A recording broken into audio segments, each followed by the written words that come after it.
کیا آپ نے کبھی سوچا ہے کہ 4500 سال پرانی کنسٹرکشن ہونے کے باوجود ایجپٹ کے پیرامڈز آج تک کسی زلزلے میں ڈیمیج نہیں ہوئے؟ یہ صرف قسمت نہیں بلکہ پوری طرح سے انجینئرنگ کا کمال ہے۔ ایجپٹ کے پیرامڈز کا سب سے بڑا راز ان کی شیپ میں چھپا ہے۔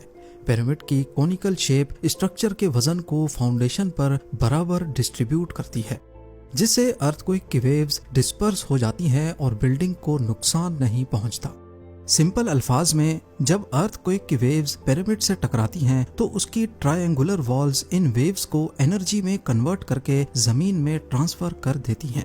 اس وجہ سے پیرامڈ اپنی جگہ پہ بالکل اسٹیبل رہتا ہے۔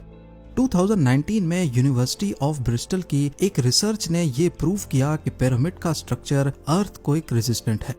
سائنٹسٹ نے سائزمک ویوز کو پیرامڈ کے 3D ماڈلز پہ اپلائی کیا اور دیکھا کہ یہ ویوز پیرامڈ کی سائیڈ وال سے ٹکرانے کے بعد ڈیوائیڈ ہو جاتی ہیں اور پیرامڈ کے اندر نقصان دینے والی وائبریشنز بہت کم ہو جاتی ہیں۔ اس کے علاوہ پیرامڈز کی فاؤنڈیشن بھی ارتھ کوئک کو ایبزارب کرنے میں ماہر ہے۔ پیرامڈ کی بنیاد بھاری لائم سٹون بلاک سے بنی ہے جو فلیکسیبل ہونے کے ساتھ ساتھ مضبوط بھی ہے۔ جب ارتھ کوئک آتا ہے تو یہ فلیکسیبل لائم سٹون فاؤنڈیشن وائبریشنز کو ایبزارب کر لیتی ہے۔ ایک اور امپورٹنٹ بات یہ ہے کہ پیرامڈ کے اندر انٹرلاکنگ سٹون بلاکس ٹیکنیک کا استعمال کیا گیا ہے۔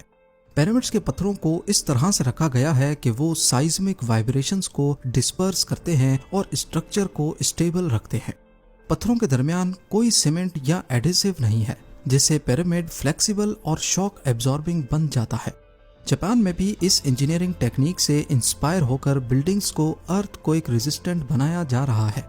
جاپنیز سائنٹسٹ نے پیرامڈ کی اس یونیک اسٹرکچرل اسٹیبلٹی سے سیکھتے ہوئے ماڈرن بلڈنگز کو مضبوط اور ارتھ کوئک پروف بنانے کی کوشش کی ہے۔ گیزا کے گریٹ پیرامڈز کو بنے ہوئے تقریباً 4500 سال ہو چکے ہیں، پر وہ ابھی تک اپنی اصلی حالت میں کھڑے ہیں۔ یہ اس بات کا ثبوت ہے کہ اینشینٹ ایجپشنز کی کنسٹرکشن ٹیکنیکس آج کی ماڈرن انجینئرنگ سے کافی زیادہ ریلائبل ہوتی تھیں۔